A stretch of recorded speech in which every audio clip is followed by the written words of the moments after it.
मी दीपक ताकतोडे. प्रथमतः आपल्या न्यूज चॅनलचं मी एक आरणचा सरपंच प्रतिनिधी या नात्यानं आपलं अभिनंदन करतो की आपण बळीराम खंडागळे याच्या मुलाचा जो निर्गुण हत्या झाली त्याच्याबद्दल आपण आपल्या न्यूज चॅनलच्या माध्यमातून आवाज उठवत आहात. आम्ही आज आरण येथे राजगृहामध्ये सर्व संघटना एकत्रित जमलेलो आहोत. तर ह्या जमण्यामागचा एक उद्देश आहे की 25 तारखेला जो हा कार्तिक खंडागळे याचा जो काय मर्डर झालेला आहे त्याच्या संदर्भात आम्ही रस्ता रोको करत आहोत. त्याच्यामध्ये जे काही सर्व संघटना आहेत यांची प्रामुख्याने काय मागणी आहे? आता सर्व संघटनाची एकच मागणी आहे. माननीय SP साहेबांना आम्ही निवेदन दिलेलं आहे की ह्याच्यामध्ये जे काय प्रामुख्याने टेंभुर्णी पोलीस स्टेशनचे जे काय अधिकारी होते आणि ह्यांनी तपास चुकीच्या दिशेने केलेला आहे आणि तो तपास योग्य न केल्यामुळे ह्या अधिकाऱ्यांना निलंबित करावं आणि हा जो तपास आहे हा तपास CID कडे वर्ग करावा अशी आमची प्रामुख्याने मागणी आहे. सोलापूर जिल्ह्यातील माढा तालुक्यातील अरण या ठिकाणी अल्पवयीन मुलाचा नरबळी देण्यात आला आणि या नरबळी प्रकरण दाबून टाकण्याचा प्रयत्न पोलीस प्रशासनाकडून झालेला आहे.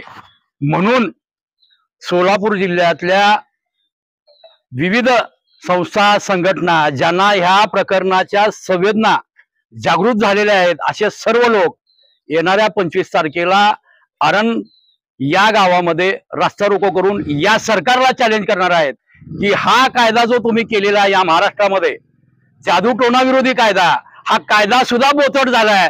हा कायदा बोचट करण्याचं काम या महाराष्ट्रातलं पोलीस प्रशासन जाणीवपूर्वक करायला लागलेलं आहे. म्हणून हा रास्ता रोको आम्ही 25 तारखेला करतोय हे ठणकावून सांगण्यासाठी. आणि विशेष करून या महाराष्ट्रामध्ये केवळ आणि केवळ पूर्वीचे महार आणि आत्ताचे बौद्ध आणि मातंग समाजातील मुलांवर, मुलींवर, महिलांवर, पुरुषांवर अगोदर अन्याय होतातच, पण आता नरबळी देखील द्यायला इथली व्यवस्था घाबरत नाहीये, धाडस करते. हे धाडस वाढवण्यासाठी आणि धाडस वाढवणाऱ्याच्या पाठीमाग पाठराखण करणारं जे पोलीस प्रशासन आहे हे गांडू पोलीस प्रशासन अशा लोकांना भय देत आहे. म्हणून येणाऱ्या 25 तारखेला आम्ही हा रास्ता रोको करतोय. ज्यांच्या ज्यांच्या संवेदना जागृत आहेत त्या सर्वच बहुजन बांधवांनी या रास्ता रोको मध्ये यावं असं मी या ठिकाणी आवाहन करतो. नमस्कार, मी राहुल चव्हाण, वंचित बहुजन आघाडीचा जिल्हाध्यक्ष. 19 तारखेला आरण येथील कार्तिक खंडागळे या बालकाचा निर्घुणाचा खून झालेला आहे आणि जो कार्तिक खंडागळे आहे हा 15 तारखेपासून मिसिंग होता. त्या दिवसापासून 19 तारखेपर्यंत त्याची हत्या होईपर्यंत जो तपासामध्ये हलगर्जीपणा तपास अधिकाऱ्यांनी केलेला आहे तो अत्यंत निंदनीय आहे. त्यांचा तपास व्यवस्थितरित्या न झाल्यामुळे सदरची हत्या या ठिकाणी झालेली आहे. तर कार्तिक खंडागळे याच्या हत्येच्या हलगर्जीपणाला जबाबदार धरून टेंभुर्णी पोलीस स्टेशनचे PI पवार आणि सहाय्यक पोलीस निरीक्षक जोध आणि या बीटचे अंमलदार सहदेव देवकर यांना निलंबित करून सदरचा तपास हा CID कडे वर्ग करण्यात यावा अशा पद्धतीची सोलापूर जिल्ह्यातील सर्व बहुजन संघटना पक्ष यांची या ठिकाणी मागणी आहे. त्याच अनुषंगाने दिनांक 25/7/2025 रोजी आरण येथे सोलापूर पुणे हायवेवरती रास्ता रोकोचं आयोजन करण्यात आलेलं आहे. हा रास्ता रोको अनिश्चित काळासाठी आमच्या मागण्या जोपर्यंत मान्य होत नाहीत तोपर्यंत सदरचा रास्ता रोको या ठिकाणी होणार आहे. या कसल्याही परिस्थितीत या ठिकाणी तडजोड केली जाणार नाही आणि जोपर्यंत कार्तिक खंडागळेच्या कुटुंबाला न्याय मिळत नाही तोपर्यंत सर्व बहुजन संघटना पक्ष या ठिकाणी खंडागळे कुटुंबियाच्या पाठीशी खंबीरपणानं राहतील आणि त्यांची न्यायालयीन लढाई देखील या ठिकाणी या सर्व पक्ष आणि संघटना लढतील याची मी या ठिकाणी ग्वाही देतो. आणि 25 तारखेच्या सर्व मोर्चाला माढा तालुका तसेच सोलापूर जिल्ह्यातील सर्व संविधान मानणारे लोक आणि बहुजन संघटना पक्ष यांना मी आवाहन करतो या ठिकाणी आपण रास्ता रोकोसाठी मोठ्या संख्येने उपस्थित राहायचं. या घटनेमध्ये किती आरोपी अटक झालेले आहेत? आणखीन या घटनेमध्ये कोण कोण लोक सामील आहेत? या ठिकाणी सध्या तरी एकच आरोपी हा अटक दाखवलेला आहे. संशयित म्हणून आणखी काही लोकांची नावं आहेत परंतु ती रेकॉर्डवर आलेली नसल्यामुळे या ठिकाणी सदरची घटना ही नरबळीचा प्रकार असावा अशा प्रकारची शंका स्थानिक नागरिक असतील किंवा पक्ष संघटना असतील या सर्वांना या ठिकाणी वाटते आहे. त्या दृष्टीनं तपास व्हावा अशी या सर्व संघटनांची मागणी आहे. पोलिसांनी कोणीतरी आरण भागातील एक आगोरी बोंधू आहे त्याला पण अटक केलेली आहे, काय सांगा? मग त्या संदर्भात आम्हाला कळालं जादूटोणा कायदा 2013-3-2 नुसार काही तो गुन्हा दाखल झालेला आहे, परंतु त्याच्यामध्ये काय पुरावे आहेत काय नाहीत, कशा पद्धतीनं त्या ठिकाणी काय झाले याची काही पूर्ण माहिती नसल्यामुळे आपल्याला काही सांगता येणार नाही. परंतु त्या ठिकाणी त्या आघोरी कोण बाबा आहे त्याला त्या ठिकाणी अटक करण्यात आलेली आहे.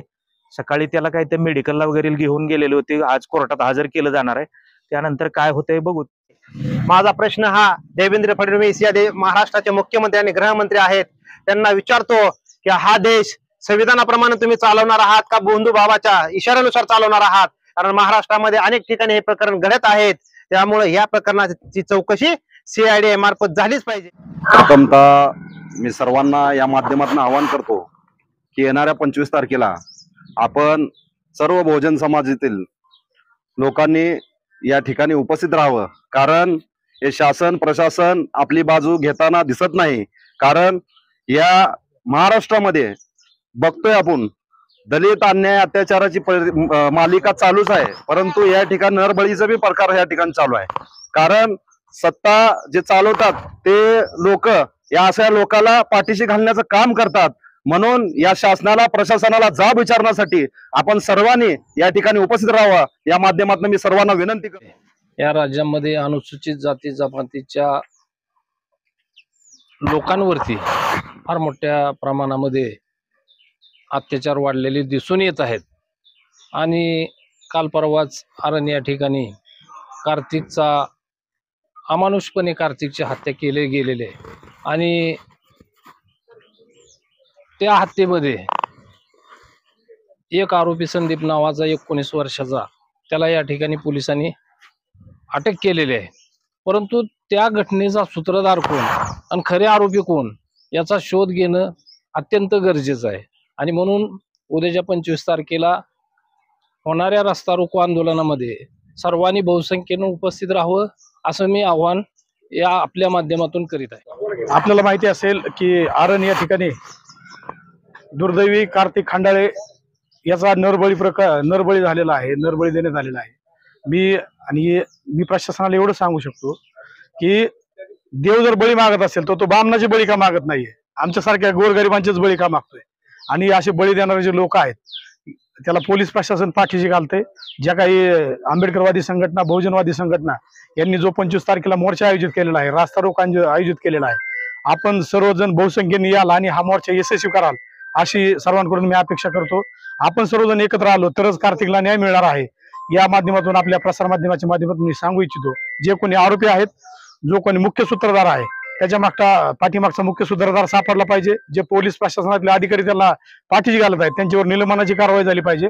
आणि हा जो गुन्हा आहे तो CID कडे वर्ग करण्यात यावा. त्याचबरोबर जे काही पोलीस आहेत त्यांना निलंबित करून त्यांना सहआरोपी करण्यात यावं. असे जे काही प्रामुख्याने मागण्या आहेत त्या प्रशासनाने आमच्या मान्य कराव्यात अशी आमची या माध्यमातून विनंती आहे. आमच्या मागण्या जर नाही मान्य झाल्या तर यापुढेही